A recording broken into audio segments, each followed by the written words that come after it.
So today's session, we're going to look at the current COVID-caused logistic issues, the consequences of logistics delays, just in time or just in case, managing logistics issues, and finally, any final questions that you have. And we are delighted today to be joined by guest presenter Mark Coleman, who describes himself as a transportologist, which I love. So, Mark, very much a stalwart of the industry. He's been in international trade for over 30 years. And he has both practical and academic skills. And of course, these are all very important when it comes to teaching exporters and importers about being streetwise when conducting their international trade and transport. Mark owns an international freight forwarding and customs broking business at Melbourne Airport with offices around Australia, a full 3PL computerized e-commerce warehouse, the company that is one of the largest suppliers of plastic pallets into the Australian market. He's also been lecturing on this subject for more than 20 years. So please, without further ado, join me in welcoming Mark Coleman. Thank you all for attending today. So today we're sort of going to be talking about the logistics issues that we're seeing with the just-in-time method, which was a very popular method of importers and exporters handling their logistics process and looking at what COVID has actually caused. So in my case, I'm not just a lecturer on international trade. My day-to-day job is international trade. So I am living the logistics issues every single day. So what I'm going to be talking about today is what's actually happening in the industry at this very moment that importers are dealing with, exporters are dealing with, from what's happening in Australia and overseas. So having a look at what some of the causes are of the issues at the moment. So what are we all facing dealing with the current logistics issues? Reduced flights. What people didn't realise is that for Australia, around 80 to 90% of freight is moving on passenger flights. So that means when you were flying overseas on a aircraft, 90% of international freight, imports and exports, was flying on those aircraft under your feet. People have this image that cargo is flying on those big dedicated freighter aircrafts. We actually have a very limited supply into the Australian market of these freighter aircraft. Pre-COVID, into Melbourne, we had something like 3 or 4 freighters a week, which was on a Monday, Tuesday. The rest of it went on passenger flights. Obviously, with COVID and the reduced number of flights that are coming into and out of Australia, that has caused great issue for air freight. So as a result of that being less flights, there is less space, and less space means that space is in higher demand, and airlines are taking advantage of that, of pushing up rates. So we've got reduced number of flights that we can get your cargo on. On the sea freight side of things, we have a major shortage of containers. So as an exporter, if you came to me pre-COVID and said, Mark, I'd like to make a booking, I could pick up a container tomorrow, have it to you tomorrow, and wouldn't have an issue. At this very moment, sometimes I can actually get space on a vessel, but I can't actually get a container to deliver it out to you. There is a massive shortage of containers.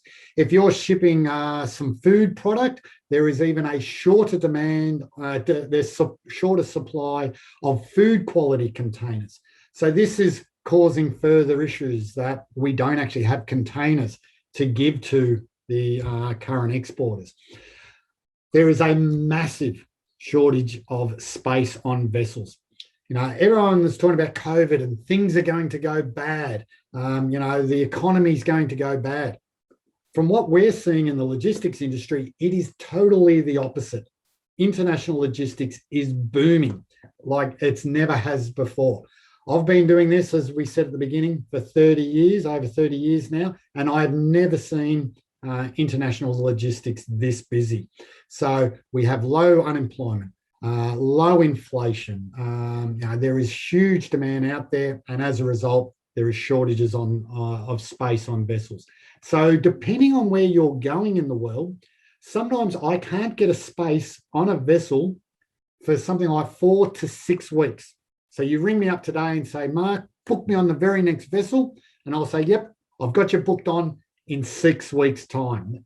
That's how bad it is. Australia and New Zealand has been severely affected along that trade lane. And, we're seeing that vessels are fully booked out for at least a month in advance.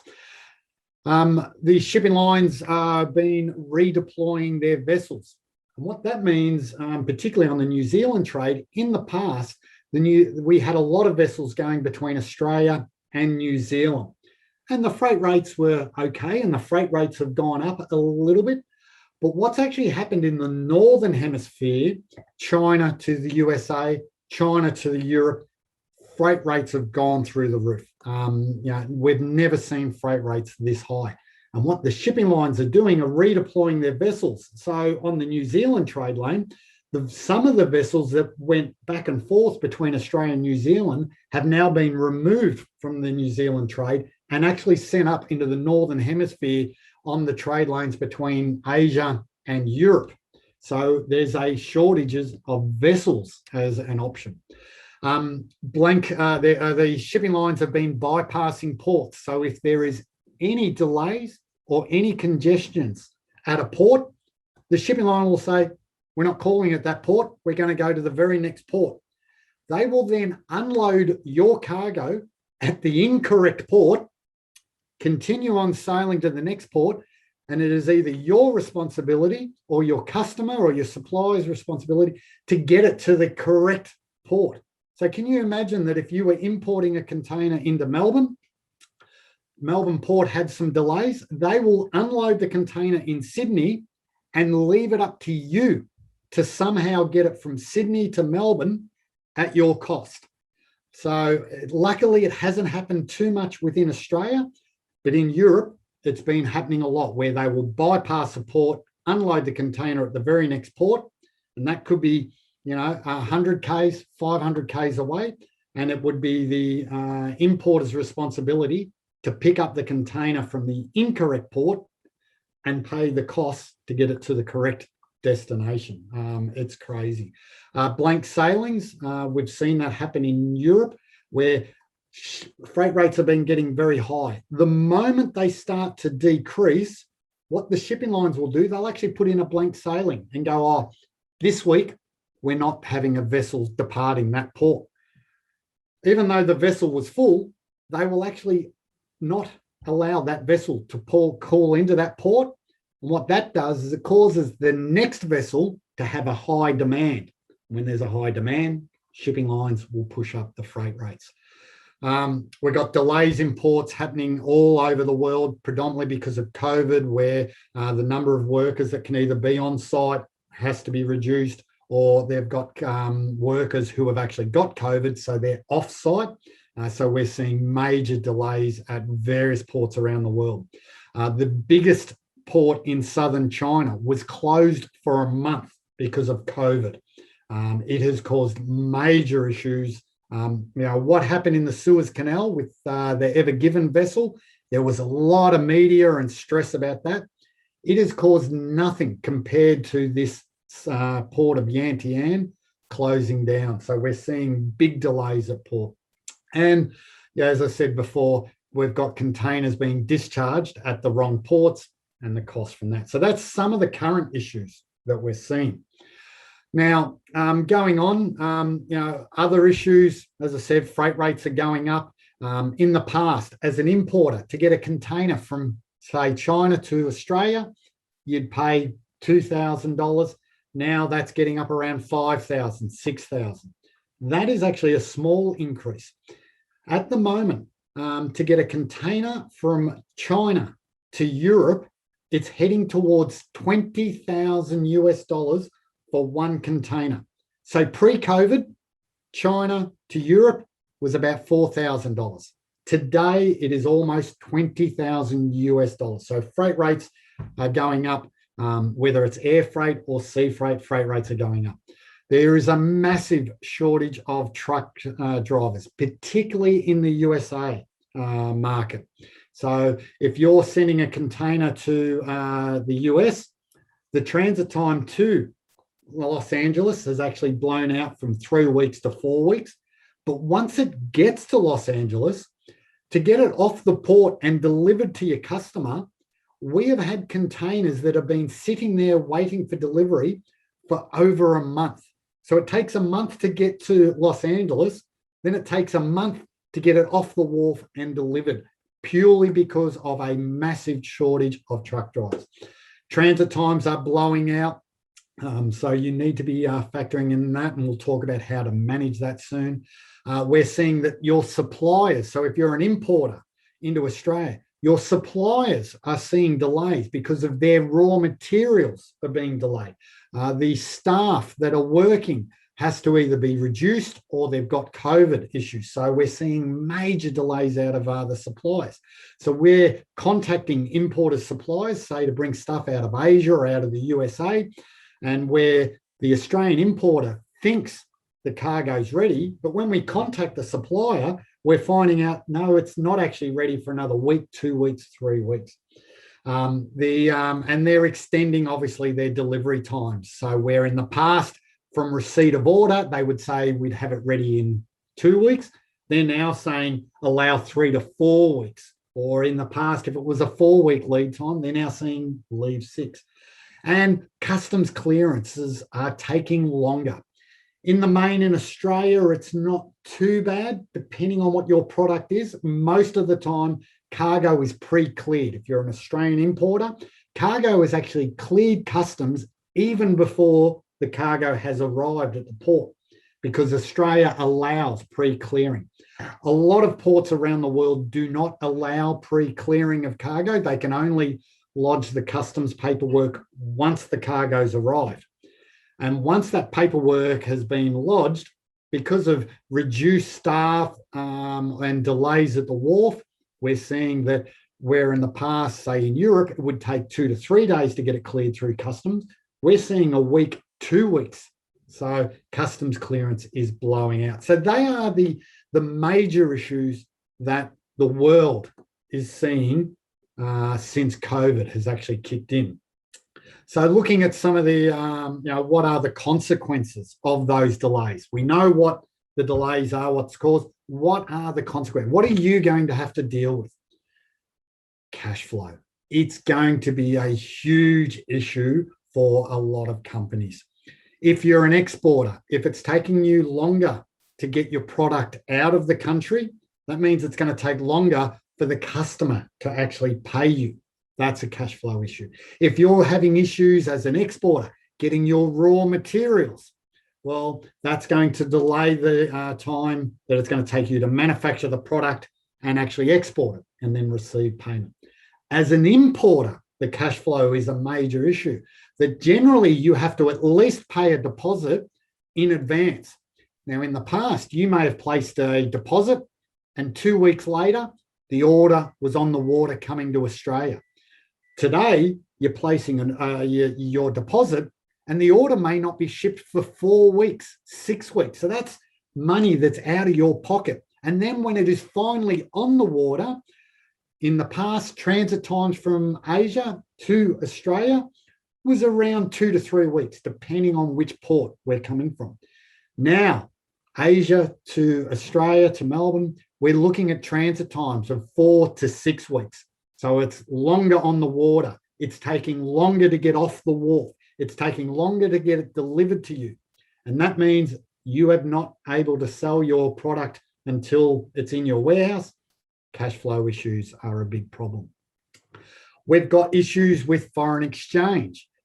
Normally if you're paying your deposit today and 2 weeks later, the order's ready and being shipped, you pay your balance. So between what the exchange rate is today and what it is when you make that final payment, it's only a few weeks. So the exchange rate may have gone up a little or gone down a little.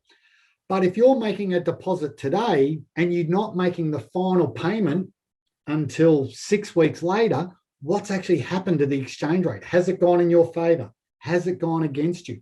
You're an exporter, the exact same thing. You quote your customer on today's exchange rate, but if you can't ship it out for another 6 weeks, they finally make payment in 6 weeks' time. What will the exchange rate be? So you could end up losing a lot of money. Production delays. What happens if there is another COVID outbreak? We have to have another shutdown.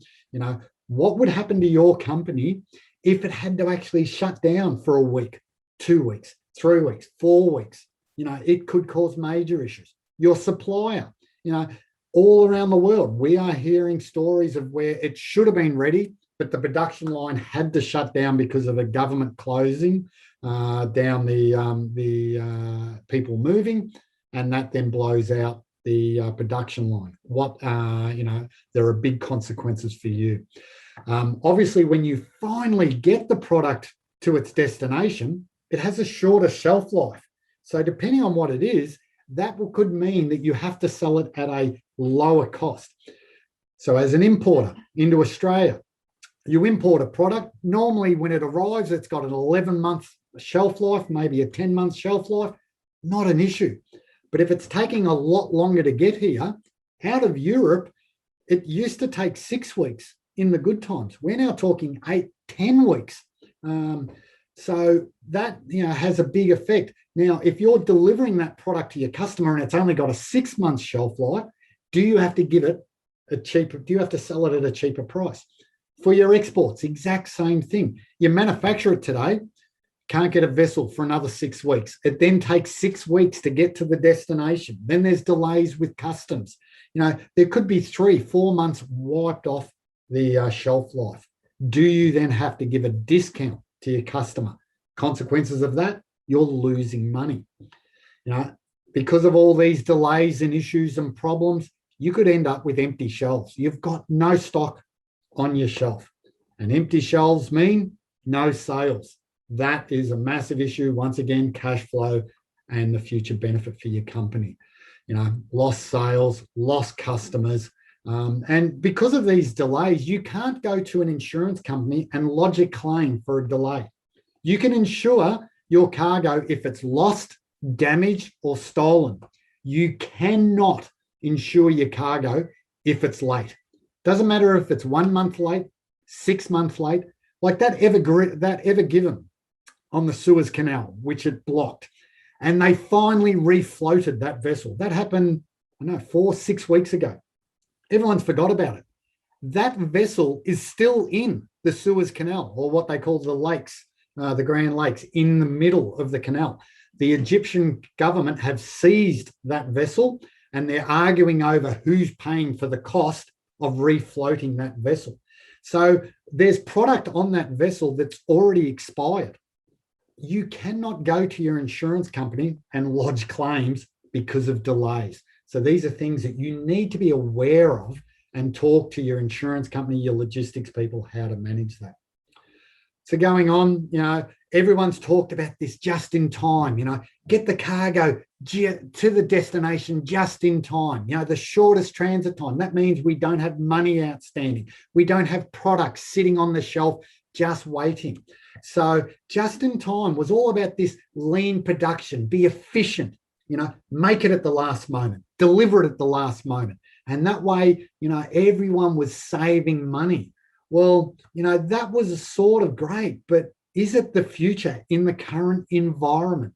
Pre-COVID, it was brilliant. It enabled you to become more efficient and reduce your capital exposure, as in the money you paid out. And under normal conditions, I don't have a problem with it. It worked well. But just-in-time model has been thrown out of the door. The multinationals were the big ones who pushed it. The Japanese were experts at it. None of them are now doing this just in time. They're now looking at just in case. JIC, we have to hold stock just in case, because you need to have product on the shelves. So what this has enabled customers to do is, now that we have to look at other options of what if this supplier can no longer supply us. It's enabled you to look at other markets. Rather than buying the product from China, let's have a look at other opportunities. Can we buy it from Thailand? Can we buy it from the US? Can we buy it from Europe? Looking for other suppliers and really start having stock on shelves just in case you end up with a new customer approaches you. Maybe your competitor has run out of stock. If you've got stock on your shelf, just in case you get this new customer, you're going to be able to supply them where your competitor can't.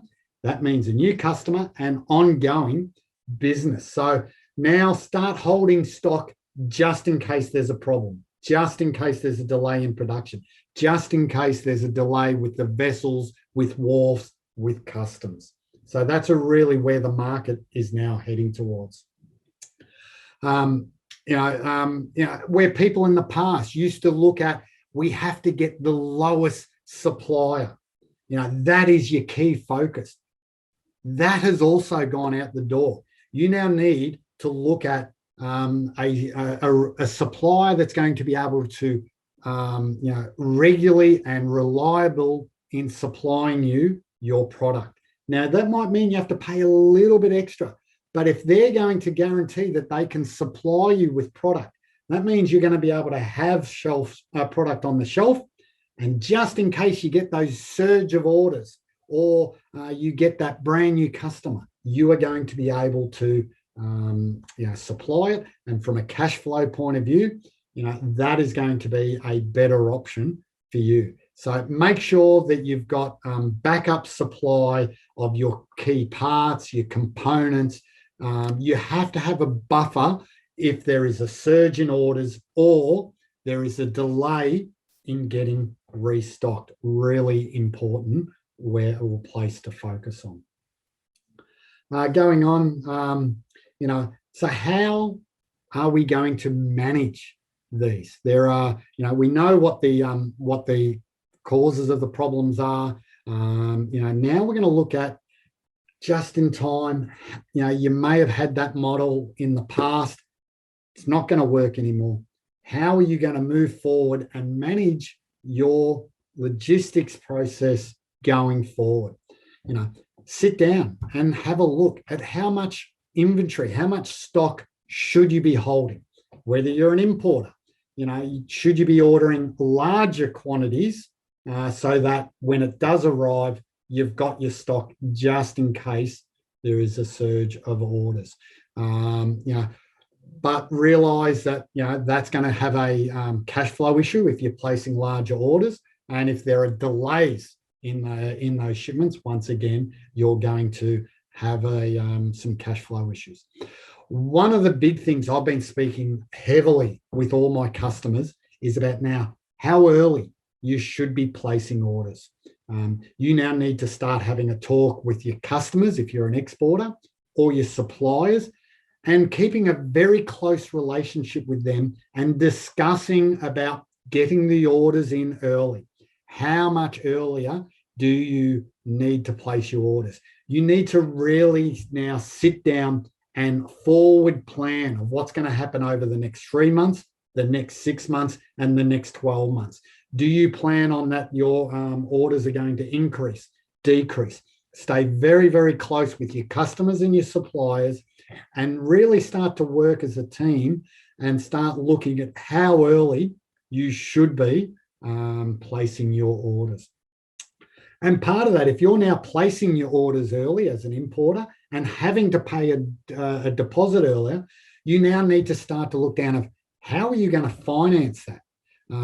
Do you need to start having a chat with your bank about, we're now having to place orders earlier. We're now having to place bigger orders.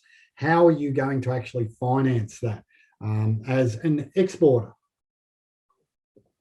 If customers are now starting to place bigger orders, you're going to have to start ordering bigger supplies.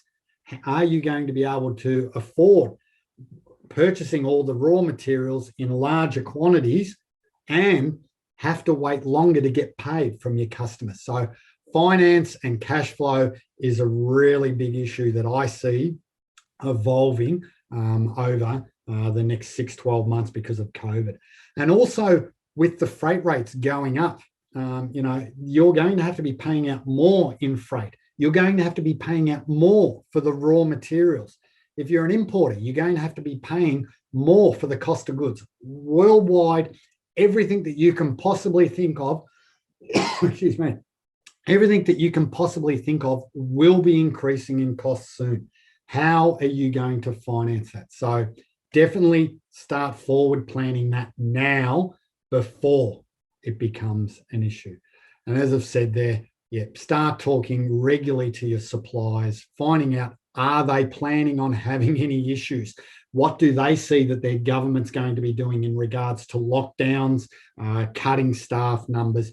Really start to build that team relationship with your customers and your suppliers. A big issue that I've seen change since COVID has been taking control of the freight. As an importer, a lot of importers were allowing their suppliers from overseas to organise the freight. So you would place an order and you'd say, yep, I want to buy 50,000 of them. I want to buy 3 container loads of them. Here's my deposit, send it to Melbourne. And you would just sit and wait. And the container would arrive and everything was great. What we're finding in this situation is that when you're allowing your overseas supplier to organise the freight, they are looking for the absolute cheapest possible freight rate that they can. And what shipping lines are doing, as I said, they're pushing up freight rates. And we've had issues where our customers, we haven't been organising the freight, but we've had to be involved in the issues where they've allowed the supplier to organise the freight. And our customers are telling us that the containers are sitting in the ports waiting to be loaded for weeks, 2, 3, 4, 5 weeks. They're actually being delivered into the ports in China, for example, but the shipping lines have not been loading it on board the vessel because it's at the really cheap freight rate.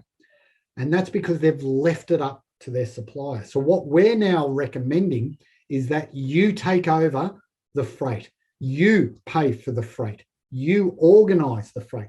So you speak to your logistics company here in Australia and you change what we call the Incoterms, change it from being prepaid or organised by your supplier, that you organise it, or what we call FOB. And that means you organise it and you pay for it. And sometimes all you've got to do is pay an extra $100, $200 in freight and your container gets loaded. So last week we had a situation where a customer was looking for the bottom dollar price and in the end their containers didn't get loaded. And we said to them, if you paid an extra $200, your container would have got loaded. And you're thinking, well, that's $200. That's a bit of cash there. Worked out it was like 2 cents per unit. If they paid 2 cents per unit, their cargo would have been loaded on board that boat and would have arrived here in Australia very quickly. In the end, they tried to go for the cheapest freight rate and their container today is still sitting at the ports in China and we have no idea when it'll be loaded.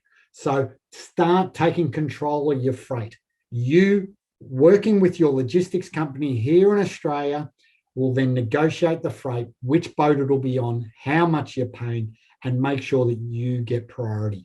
That is a big way where you can take control and make sure that your cargo gets moving. Going on, other ways that you can, manage all these current issues that we're dealing with. And this has become a big issue for our suppliers, and we've been working with our customers, and we've been working very closely with that. And I talked about it just a moment ago. Was about getting extra supplies of your products. So if you're an importer, start looking at other countries to supply your product. If you're an exporter, your raw materials, start looking for other suppliers, whether that's domestically here in Australia, or if you're getting your raw materials imported from overseas, start looking for other suppliers. And what we've stumbled on with some of our customers, when they've started looking for other suppliers, the price was actually cheaper. They just kept on buying from the same company over and over and over for the last 5, 10 years. And probably 10 years ago, that supplier was the cheapest. But over time, their prices have crept up and the Australian importer hasn't actually looked at other suppliers. And we've found a lot of cases over the last few months where a second option has been looked at, a second supplier, and they've been just as good quality, more reliable, and in some cases at a cheaper price. So definitely start looking around for other suppliers, whether you're an importer or an exporter, and for your raw materials, start looking for other options. Start having a look at a domestic supply. You may have in the past imported it from China or from Europe or from the USA. There may be an Australian manufacturer of that product who can supply it at a very similar price, maybe a little bit more expensive, but can deliver it to you quicker with a shorter lead time. So you place an order, in a week's time, the product's ready, and then it gets delivered to you within a few days. So definitely start looking for domestic suppliers. Just because in the past you've always imported product from overseas, start having a look at domestic suppliers. Talk to your customers as an exporter, forward planning. I can't harp on that enough. If you can start forward planning and projecting the orders, a lot of the current issues that people are dealing with, a lot of them will be wiped out. Yes, freight rates going up. There's not really much that you can do apart from factoring that into your prices. But in regards to getting space on vessels, getting it on the fastest vessel, getting access to containers, forward planning is going to be really the key in resolving a lot of these COVID logistics issues. A lot of times people were having the product warehoused in their own warehouse with their own staff. And with all the government lockdowns with zero notice, all of a sudden you've had to close your warehouse. Well, if you are warehousing yourselves, this may be the time to look at outsourcing your warehousing. This could have a few benefits. May actually be cheaper. Who knows? Maybe not. Maybe worth having a look at. In our case, we run 3 warehouses around Melbourne, and we remained open through the entire lockdown. So although a lot of our customers were forced to close and they were working from home, they were still able to receive orders.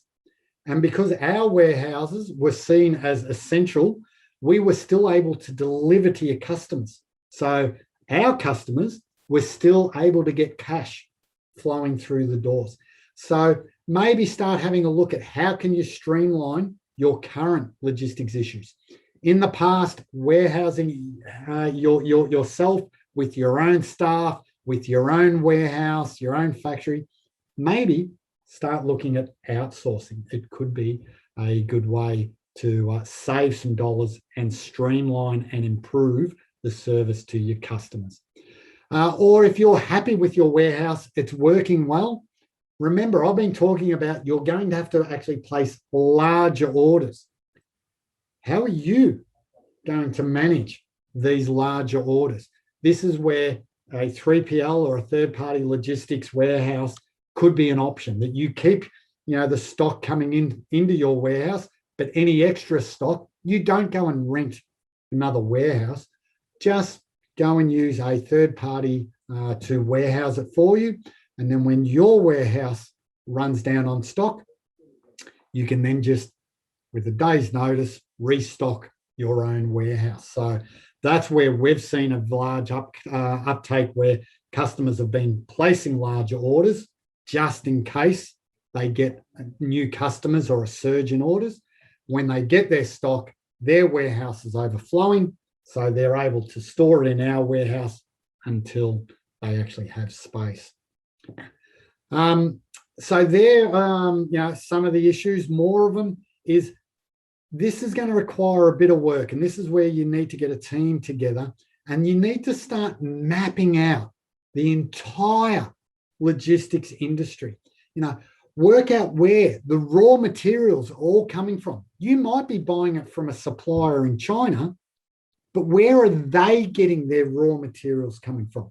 Are they getting it from China, or are they importing it from another country? The USA. You might be importing goods from the USA, but where are they getting their raw materials? It could be coming from China. And as we've seen, China and America are having a bit of a trade war. If that all of a sudden got worse, you might think, well, I'm dealing with the Americans, nothing to do with China. Well, if the Americans' raw material is coming from there, that's going to cause you issues. So you now need to start mapping out the entire process. Speak to your suppliers and find out, where are you getting it from? They're obviously not going to tell you maybe the companies, but ask them, your raw materials, which country are they coming from? And then start mapping it out. All right, this supplier is getting their raw materials from that country. This supplier is getting it from that country. What logistics issues do we see happening between those countries? Once you can see the entire map of your product from the very initial input to the finished goods arriving at your door, once you can see all that, you can then start analyzing it and see, where are the possible delays? Where are the bottlenecks possible could occur? How will we manage that? And so, speak to your suppliers and identify, who their suppliers are, and then you can get a bigger picture. Make sure that you've assessed every critical risk. Trade wars coming up, could that be a big issue? Look for manufacturers in different regions, and then start to categorize each of them. That this supplier is a large risk for these reasons. This supplier is a medium risk for these reasons. And this supplier is a low risk because, they're coming from Australia using Australian products. A little bit dearer, but they're a low risk. This one is being supplied from these countries. They're a higher risk, but they're a cheaper price. Start categorizing each of your suppliers into the 3 tiers and get a bigger overview of what you're looking at from your logistics process. Going on, that gives you a very, and there are a lot of issues, and this is changing every day. In my case, it's a daily event. I'm reading something new is occurring, from a port being closed down to shortages of containers over at this port, shipping lines redeploying vessels skipping ports. It is a changing landscape. So what I highly recommend is that you start dragging in your logistics company, whether it's domestic or international. Bring your logistics company into the business and give them all the issues that you're dealing with. Work closely, speak to them, have meetings on daily or weekly basis. In my case, we work for a few large multinationals, and we have a weekly meeting, and they tell us what issues they're facing. We tell them what issues we're facing in the international side of things.